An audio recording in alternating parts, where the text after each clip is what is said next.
70 વર્ષના ભગવતીબેન એના લગ્નનો આલ્બમ જોઈને પતિને યાદ કરી રહ્યા હતા અને એના પતિ સાથે વિતાવેલા સમયને યાદ કરીને એની આંખોમાં આંસુ આવી રહ્યા હતા.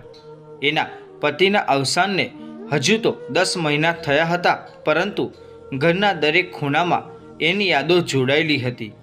ભગવતીબેન આલ્બમ જોઈ રહ્યા હતા ત્યારે એનો એકનો એક દીકરો વિમલ આવ્યો અને કહેવા લાગ્યો કે મમ્મી, મારે મારી ઓફિસ આપણા ઘરથી ઘણી દૂર પડે છે અને હું ઘણા સમયથી મારી ઓફિસની નજીકમાં ફ્લેટ શોધી રહ્યો હતો અને હવે એક ફ્લેટ મને પસંદ આવ્યો છે. ત્યારે ભગવતીબેને કહ્યું, હા, તો એ ખુશીની વાત છે અને આમ પણ રોજ અહીંથી પેટ્રોલ બાળીને આટલા દૂર જવું અને રોજ થાકી જવું એના કરતાં ત્યાં નજીકમાં ઘર હોય તો વધારે સારું. ત્યારે થોડા ખચકાતા સ્વરમાં વિમલ બોલ્યો કે મમ્મી, ફ્લેટ તો હું જોઈ આવ્યો છું. ફ્લેટમાં ખૂબ જ સારો છે, પરંતુ થોડા રૂપિયા ઘટે છે. ત્યારે એની મમ્મીએ કહ્યું, તો આટલું કહેવામાં આટલો બધો ખટકાટ શા માટે અનુભવે છે? બોલને દીકરા, તારે કેટલા રૂપિયા ઘટે છે? તારે જેટલા રૂપિયાની જરૂર હોય એટલાનો મને ચેક બનાવીને મારા એકાઉન્ટમાંથી ઉપાડી લે. ભગવતીબેનના પતિ સરકારી જોબ કરતા હતા અને સરકારી નોકરી હોવાથી એના અવસાન બાદ એનું અડધું પેન્શન ભગવતીબેનને મળતું હતું. ત્યારે જ વિમલ બોલ્યો કે મમ્મી, તમે બેંકમાંથી રૂપિયા ઉપાડવાનું રહેવા દો. તમે તમારી 5 લાખની એફડી કરાવી હતી એ એફડી તોડાવી નાખો અને આમ પણ આવા સમયે એ પૈસા કામ નહીં આવે તો ક્યારે આવશે? એટલે ભગવતીબેન કહેવા લાગ્યા કે સારું બેટા, તને જે યોગ્ય લાગે તે કર. આખરે છેલ્લે આ બધું તારું જ છે ને?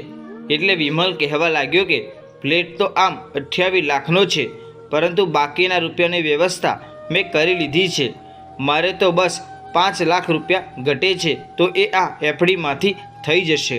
હવે ભગવતીબેન પોતાની એફડી તોડાવી અને 5 લાખ રૂપિયા વિમલને આપી દીધા. અને ત્યારબાદ વિમલે એની પત્ની નિધિને જણાવ્યું કે મમ્મીએ એની એફડી તોડાવીને 5 લાખ રૂપિયા મને આપ્યા છે. આ સાંભળીને નિધિ પણ ખુશ થઈ ગઈ કે હવે આપણે નવા ફ્લેટમાં રહેવા જઈશું. 28 લાખની વ્યવસ્થા થઈ ગઈ એટલે વિમલે ફ્લેટ ખરીદી લીધો અને મીઠાઈનું બોક્સ લઈને ઘરે આવ્યો. ઘરે આવીને વિમલ એના મમ્મીને અને નિધિને કહેવા લાગ્યો કે લ્યો, તમે બંને મોઢું મીઠું કરો. હવે નવો ફ્લેટ આપણો થઈ ગયો છે અને 15 દિવસમાં આપણે ત્યાં રહેવા જઈશું. વિમલ એના હાથે બંનેને મીઠાઈ ખવડાવીને મોં મીઠું કરાવ્યું. ત્યારે ભગવતીબેન બોલ્યા કે વિમલ, આપણા ઉપરના માળે તો પ્રિયંકા રહે જ છે અને આપણે ફ્લેટમાં રહેવા જતા રહીશું તો આ નીચેનો માળ ભાડે આપવો પડશે, એટલે કોઈ સારા ભાડું શોધવા પડશે. ત્યારે વિમલ બોલ્યો કે મમ્મી, આ ઘર શા માટે ભાડે આપવું છે? તમારે તો અહીં જ રહેવાનું છે. વિમલની આ વાત સાંભળીને ભગવતીબેનના ચહેરાનો રંગ ઉડી ગયો અને એ સમજી ન શક્યા કે હવે શું બોલવાનું. છતાં પણ થોડું મક્કમ મન કરીને કહેવા લાગ્યા કે આટલા મોટા ઘરમાં હું એકલી કેવી રીતે રહીશ? ત્યારે દીકરાએ કહ્યું કે મમ્મી, તમે તો જાણો જ છો કે શહેરના ફ્લેટના ભાવ કેટલા વધી ગયા છે અને મેં જે ફ્લેટ લીધો છે એ ફ્લેટ માત્ર 2 બેડરૂમ અને કિચનવાળો ફ્લેટ છે. એમાં 1 બેડરૂમ અમારા માટે અને 1 બેડરૂમ મહેમાનો માટે રાખીશું.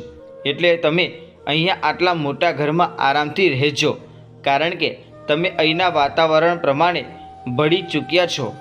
અહીં તમારી ઘણી બધી ઓળખાણ પણ છે અને અહીંયા તમારી બહેનપણીઓ પણ છે, એટલા માટે તમને ત્યાં નહીં ફાવે. વિમલની આ વાતો સાંભળીને ભગવતીબેન સમજી ગયા કે મારો દીકરો મને એની સાથે એના ફ્લેટમાં રાખવા નથી માગતો, પરંતુ માની મમતાના કારણે એ ઉદાસ થઈ ગયેલા. વિમલ એનો ઉદાસ ચહેરો જોઈને કહેવા લાગ્યો કે મમ્મી, તમે આટલી બધી ચિંતા શા માટે કરો છો? હું અને નિધિ દર રવિવારની રજા એ તમને મળવા આવતા રહીશું. અમે આખો દિવસ અહીં જ રહીશું. વિમલની વાત સાંભળીને નિધિ ઘણી બધી ખુશ હતી, કેમ કે મમ્મી નવા ફ્લેટમાં એની સાથે રહેવા નહીં આવે.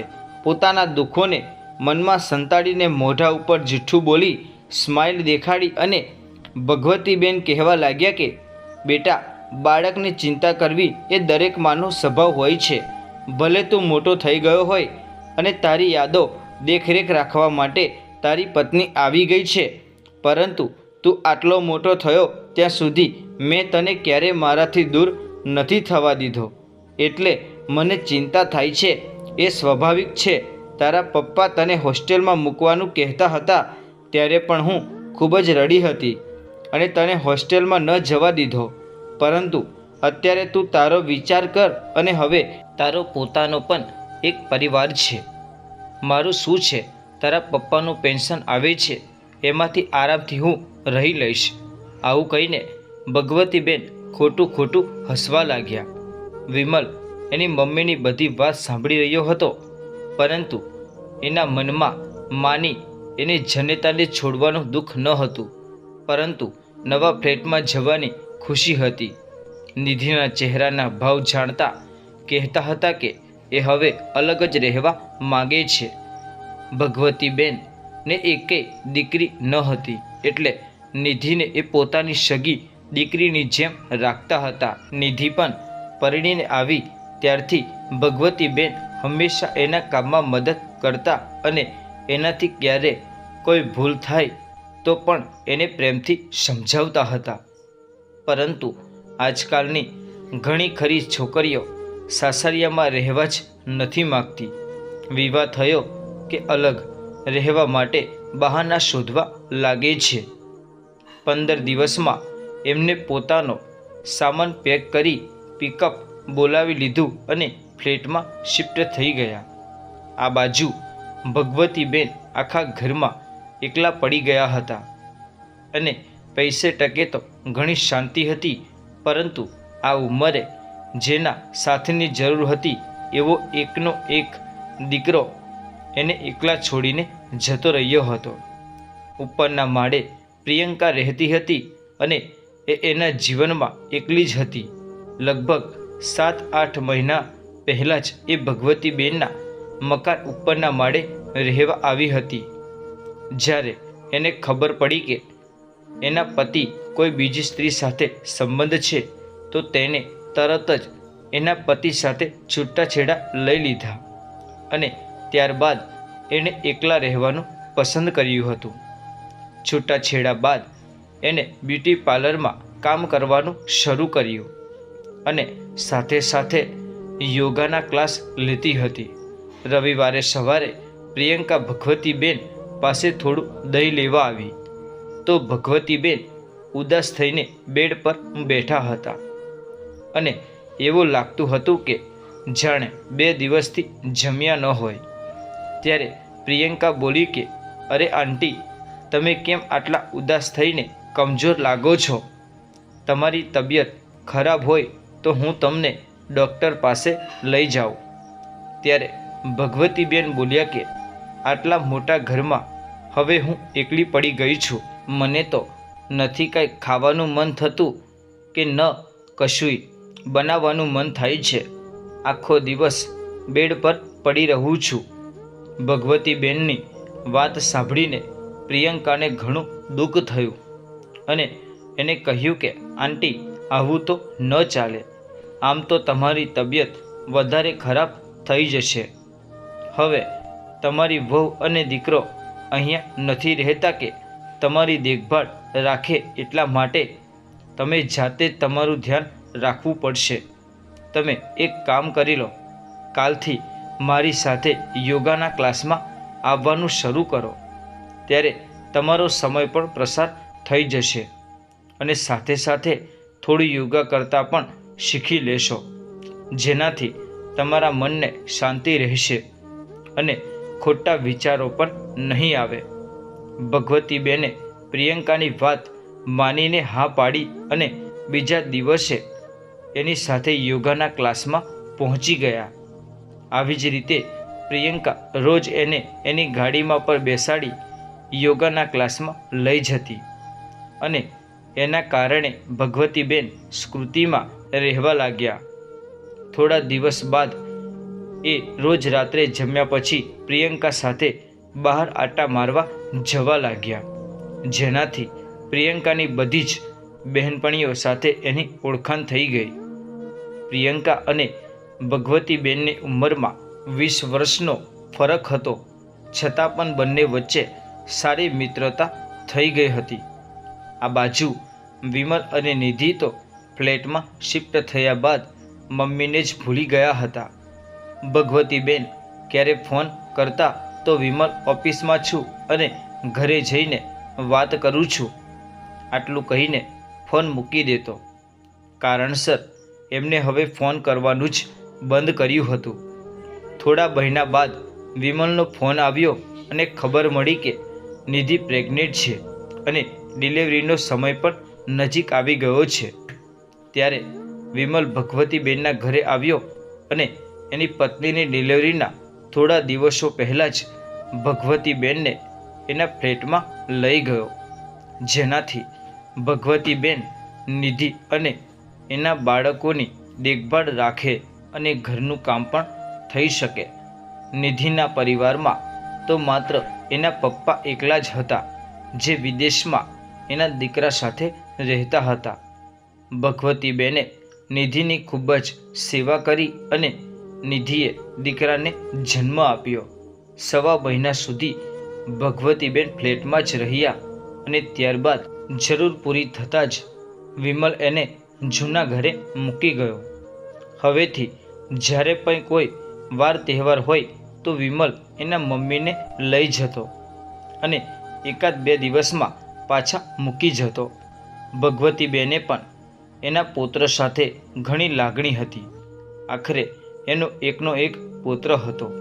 તહેવારોમાં જ્યારે પણ વિમલ એને લઈ જતો ત્યારે પૌત્રને ઘરે મૂકીને બંને પતિ પત્ની બહાર ખરીદી કરવા જતા રહે અને જ્યારે નિધિ અને વિમલ બહાર જતા ત્યારે મમ્મીને ભાતની વાનગીઓ બનાવવાનું કહેતા જતા. દીકરાઓ અને પુત્રના પ્રેમમાં આંધળા બની ગયેલા ભગવતીબેન એક તરફ પુત્રને સંભાળતા અને સાથે સાથે જેટલી વાનગીઓ કહીને ગયા હોય એ બધું જ તૈયાર કરી રાખતા. ઘરે આવ્યા બાદ વિમલ અને નિધિને જરાય મહેનત કર્યા વગર જ સીધું તૈયાર ભોજન મળી જતું. રાત્રે જમ્યા બાદ પણ ઘણા બધા વાસણો ભગવતીબેન પોતે સાફ કરતા રહ્યા, પરંતુ નિધિ ક્યારે એને મદદ કરવા માટે પણ ન આવતી.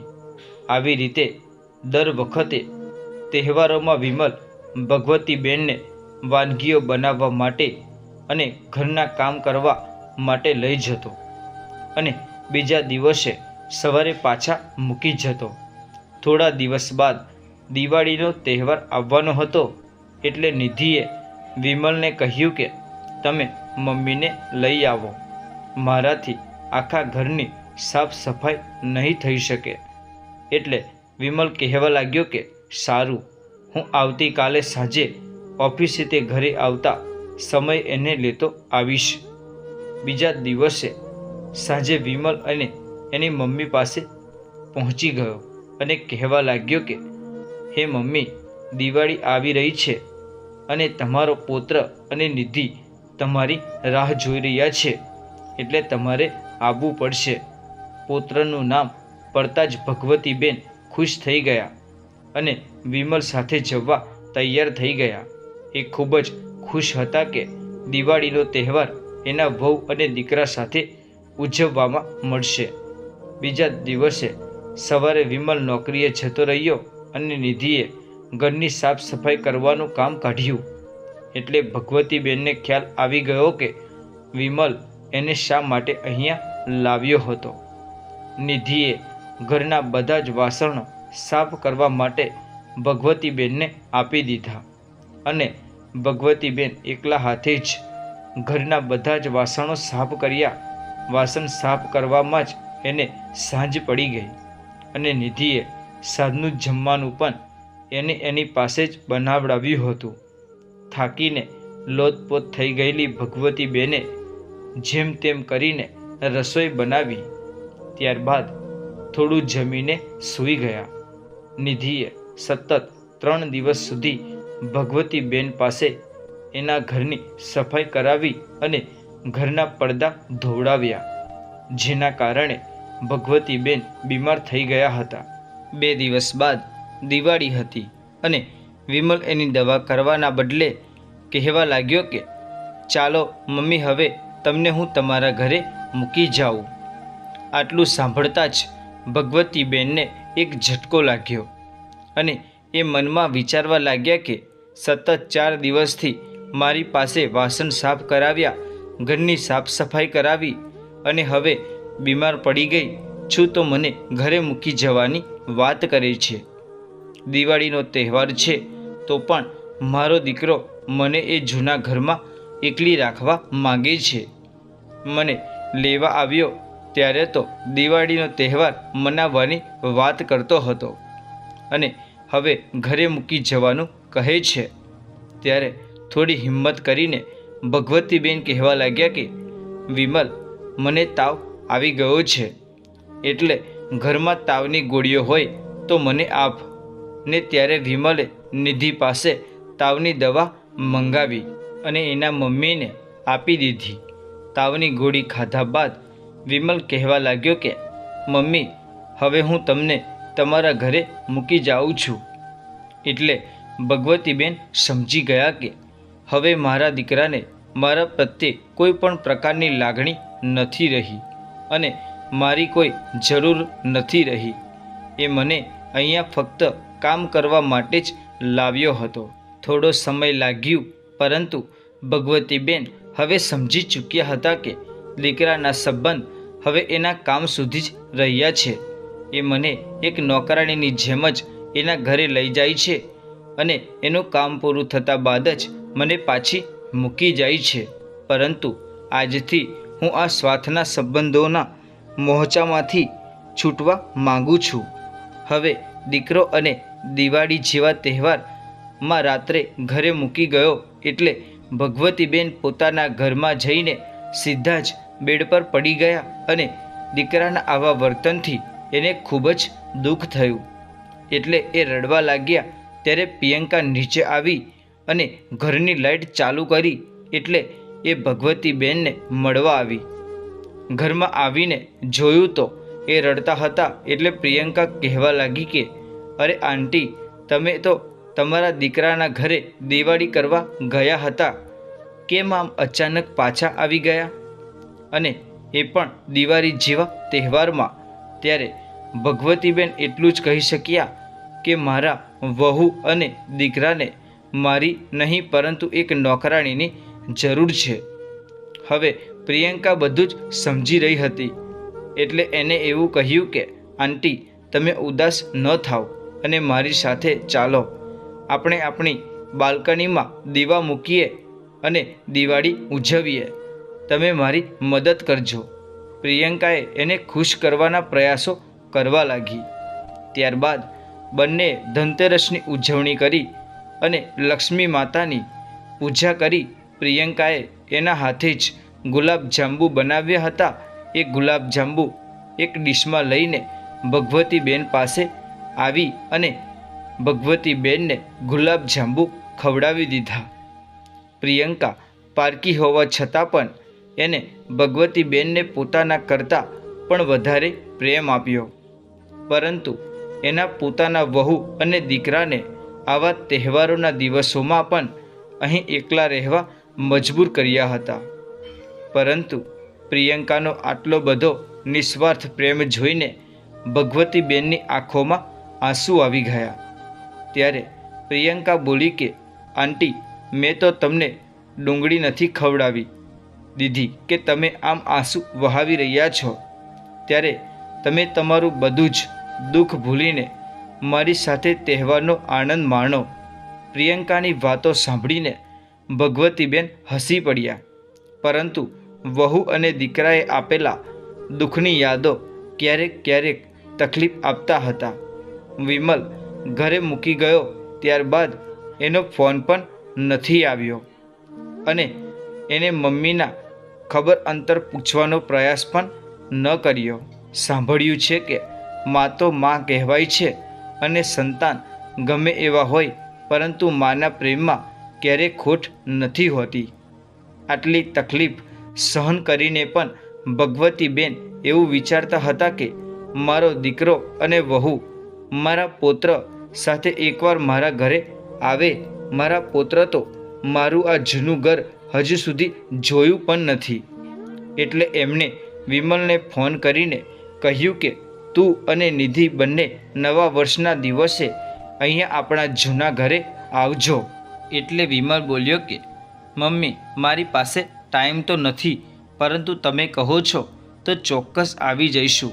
વિમલે હા પાડી એટલે ભગવતીબેન ખુશ થઈ ગયા અને નવા વર્ષના દિવસે સવારે વહેલા ઉઠીને પૂજા પાઠ કરીને એ વિમલને અને એની વહુની પસંદ પ્રમાણે જમવાનું બનાવવાની તૈયારી કરવા લાગ્યા. લગભગ 10 વાગ્યા પહેલાં તો એમણે બધું જ જમવાનું બનાવી દીધું અને એની નજર દરવાજા તરફ જ તાકી રહી હતી. વિમલની રાહ જોતાં જોતાં 12 વાગી ગયા, પરંતુ એ હજુ સુધી ન આવ્યો. એમણે ફોન કરવાની કોશિશ કરી, પરંતુ વિમલે ફોન કાપી નાખ્યો. હવે માનું મન ક્યાં માનવાનું હતું એ એમણે વિચાર્યું કે કદાચ રસ્તામાં હશે અને ટ્રાફિકના લીધે એણે ફોન કાપી નાખ્યો હશે. આવું વિચારીને એમને આખો દિવસ ભૂખ્યા રહીને રાહ જોઈ અને રાત થવા આવી, પરંતુ વિમલ ન આવ્યો. ભગવતીબેન હવે સમજી ગયા હતા કે વિમલ હવે નહીં આવે. એને આવવું જ હતું તો સવારે જ આવી ગયો હોત. હવે તો એ ખૂબ જ ઉદાસ થઈ ગયા અને ભગવાનને ફરિયાદ કરવા લાગ્યા કે હે ભગવાન, તમે શા માટે મારા પતિને મારી પાસેથી છીનવી લીધા? હે ભગવાન, તમે શા માટે મને આટલી બધી એકલી કરી દીધી છે, જેનાથી મારે સગા દીકરાના પ્રેમ માટે પણ વલખણા મારવા પડે છે? આવું કહેતા એની આંખોમાં આંસુ વહેવા લાગ્યા. વિમલે જે રીતે જુઠ્ઠું બોલીને એના મમ્મીના ઘરે આવવાનો વાયદો કરીને એને ઘરે ન આવ્યો, એના જ કારણે ભગવતીબેન અંદરથી સાવ તૂટી ગયા હતા. એ જ જેની સાથે થોડો સમય પસાર કરતા હતા અને પોતાના દુઃખની વાત કરીને મન હળવું કરતા હતા, એ પ્રિયંકા પણ 2 દિવસ માટે બ્યુટી પાર્લરના ઓર્ડરમાં ગઈ હતી. ભગવતીબેન હવે સાવ ઉદાસ થઈને આખો દિવસ ઘરમાં બેસી રહેતા હતા કે પછી બેડ પર પડ્યા રહેતા હતા. હવે પ્રિયંકા ઘરે આવી તો ઉપરના માળે જવાનું મૂકીને સીધી જ ભગવતીબેનને મળવા પહોંચી ગઈ.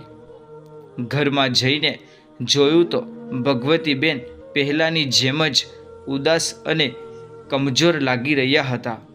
એટલે પ્રિયંકાએ કહ્યું કે આંટી 2 દિવસ માટે બહાર ગઈ ત્યાં તો તમે ફરી ઉદાસ થઈ ગયા છો. તમને એવું નથી લાગતું કે તમે તમારી ખુશીઓને જાતે જ છીનવી લીધી છે? તમારો સ્વાથી દીકરો, જેને તમારી કંઈ પડી જ નથી, એવા દીકરાના મોહમાં તમે તમારું જીવન વેડફી રહ્યા છો.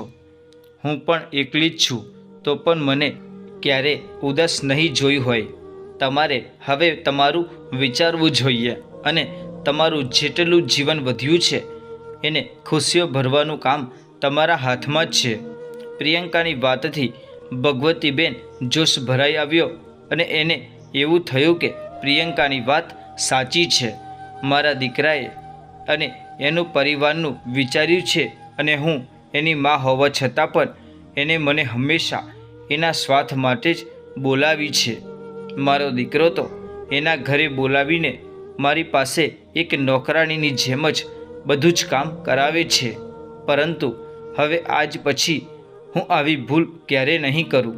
ત્યારે પ્રિયંકા બોલી કે આંટી, અમે બધી જ બહેનપણીઓ સાથે મળીને ઉદયપુર અને જયપુર ફરવા જવાના છીએ, એટલે તમે પણ અમારી સાથે આવો તો ખૂબ જ મજા આવશે અને તમારું માઇન્ડ ફ્રેશ થઈ જશે. ત્યારે ભગવતીબેન બોલ્યા કે અરે પ્રિયંકા, તમે બધી જવાન છોકરીઓ સાથે હું કેવી રીતે સેટ થઈ શકીશ? એટલે પ્રિયંકાએ કહ્યું કે અરે આંટી, મારી બધી જ ફ્રેન્ડ તમને ઓળખે છે અને બધાને તમારી સાથે ખૂબ જ મજા આવે છે, એટલે તમારે અમારી સાથે આવવું જ પડશે. ત્યારે ભગવતીબેને ના ન પાડી શક્યા અને ઉદયપુર જવા તૈયાર થઈ ગયા. 2 દિવસ બાદ બધા જ ફરવા જવાનો પ્લાન નક્કી કર્યો અને પ્રિયંકાની ફ્રેન્ડની કાર લઈને રાજસ્થાન તરફ જવા રવાના થઈ ગયા. ઘણા સમય બાદ આજે ભગવતીબેન રેશમી સાડી પહેરીને તૈયાર થયા હતા. એટલે પ્રિયંકા બોલી કે આંટી, આજે તો તમે એકદમ સુંદર લાગો છો. ત્યારે ભગવતીબેન શરમાઈને હસવા લાગ્યા. આ બાજુ વિમલ એના ઘરે એના મિત્રોને નવા વર્ષની પાર્ટી માટે આમંત્રણ આપી ચૂક્યો હતો અને 2 દિવસ બાદ ઘરમાં જ પાર્ટીનું આયોજન કરવામાં આવ્યું હતું. એટલે નિધિ બોલી કે વિમલ, અત્યારે રેસ્ટોરન્ટમાંથી તૈયાર જમવાનું મંગાવીશું તો ત્યાં ભીડ પણ ઘણી હશે અને 8-10 વ્યક્તિનું જમવાનું ઘણું મોંઘું પડશે. એટલે તમે એક કામ કરો, તમે મમ્મીને આપણા ઘરે લઈ આવો. મમ્મીને ખૂબ જ સારું જમવાનું બનાવતા આવડે છે, એટલે આપણો ખર્ચો ઓછો થશે અને કામ પૂરું થઈ જાય ત્યારે દર વખતની જેમ એને ત્યાં મૂકી આવજો. ત્યારે વિમલ બોલ્યો કે હા, સારું થયું તે યાદ કરાવ્યું. હું મમ્મીને ફોન કરી દઉં છું અને કાલે એને લઈ આવીશ. આવું કહીને વિમલ મમ્મીને ફોન કરવા લાગ્યો, પરંતુ ભગવતીબેને ફોન ન ઉઠાવ્યો. ત્યારે વિમલ બીજી વાર ટ્રાય કરી તો ભગવતીબેને ફોન ઉપાડી અને કહેવા લાગ્યા કે હા બેટા, બોલ, શું કામ હતું? એટલે વિમલ બોલ્યો કે મમ્મી, મારા ઘરે એક પાર્ટીનું આયોજન કર્યું છે તો તમને પણ આમંત્રણ આપવું પડે ને, એટલે તમને આમંત્રણ આપવા માટે ફોન કર્યો હતો. ત્યારે ભગવતીબેને કહ્યું કે નહીં બેટા, હું નહીં આવી શકું. હું તો આપણા ઉપરના માળે રહે છે એ પ્રિયંકા સાથે જયપુર પ્રવાસમાં જઈ રહી છું. મા દીકરો હજુ તો વાતો જ કરી રહ્યા હતા ત્યારે જ પાછળથી નિધિનો અવાજ આવી રહ્યો હતો અને એ કહી રહી હતી કે તમે સીધા જ એના ઘરે જઈને લઈ આવો. ફોન કરવાની શું જરૂર છે? બીજા દિવસે સવારે વિમલ તેની મમ્મીને લેવા આવ્યો તો ઘરે તાળું હતું. આ વખતે ભગવતીબેન ફસાવાના ન હતા, કારણ કે એને ખ્યાલ આવી ગયો હતો કે દર વખતની જેમ આ વખતે પણ રસોઈ બનાવવા માટે અને એના ઘરનું કામ કરવા માટે જ આ મમ્મી રૂપી નોકરાણીની જરૂર પડી હશે, એટલે મને યાદ કરી છે. બાકી મારા હાલચાલ પૂછવા માટે પણ એની પાસે સમય નથી અને અત્યારે પણ ફોન કર્યો તો એણે મારા હાલચાલ નથી પૂછ્યા અને ગઈ વખતે કામ કરાવીને મને બીમાર પાડી દીધી હતી. પછી બીમાર હાલતમાં મને મારા ઘરે મૂકી ગયો હતો. ત્યારબાદ મારી ખબર પૂછવા માટે એક ફોન પણ નથી કર્યો. મમ્મી, તારી તબિયત કેવી છે? ધીરે ધીરે ભગવતીબેન ખુશ રહેવા શીખી ગયા અને હવે પ્રિયંકાની બેનપણીઓ સાથે પણ એની સારી મિત્રતા થઈ ગઈ હતી. એટલે એના ઘરમાં જ નાની મોટી પાર્ટીઓ રાખવામાં આવતી અને બધા જ ખૂબ જ મોજ મસ્તી કરવા લાગ્યા. દીકરાના આંધળા પ્રેમ પાછળ જેટલો સમય ખરાબ થતો હતો, એની ભૂલોને ભગવતીબેને હવે નવેસરથી જીવન જીવવાનું શરૂ કર્યું. એક દિવસ વિમલ એને મળવા આવ્યો અને જોયું તો એની આંખોમાં વિશ્વાસ ન થયો. હવે ભગવતીબેન એના વાળ પણ કલર કરાવી દીધા હતા અને એકદમ ખુશ મિજાજ જીવન જીવતા હતા. ત્યારે વિમલ બોલ્યો કે મમ્મી, આ બધું શું છે? આ ઉંમરમાં તમને આ બધું ન શોભે.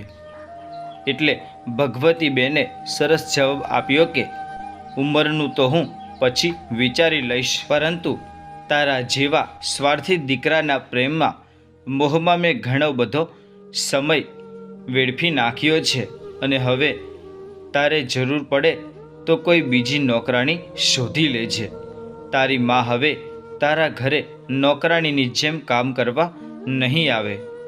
આવું સાંભળીને વિમલ ચોંકી ગયો અને શરમથી માથું ઝુકાવીને પોતાના ઘરે જવા નીકળી ગયો. ત્યારબાદ ભગવતીબેને એના દીકરાને જીવનભર યાદ પણ ન કર્યો અને પોતાનું જીવન ખૂબ જ ખુશ રહીને પૂરું કર્યું. તો મિત્રો, આજની આ કહાની તમને કેવી લાગી અવશ્ય કોમેન્ટ કરી જણાવજો. અને વિડીયો પસંદ આવ્યો હોય તો વિડીયોને લાઈક કરજો અને બધા મિત્રો સાથે શેર કરજો. અને હજુ સુધી જો અમારી ચેનલને તમે સબસ્ક્રાઈબ ન કરી હોય તો અત્યારે સબસ્ક્રાઈબ કરી લેજો. ફરી મળીશું એક નવા વિડીયો સાથે.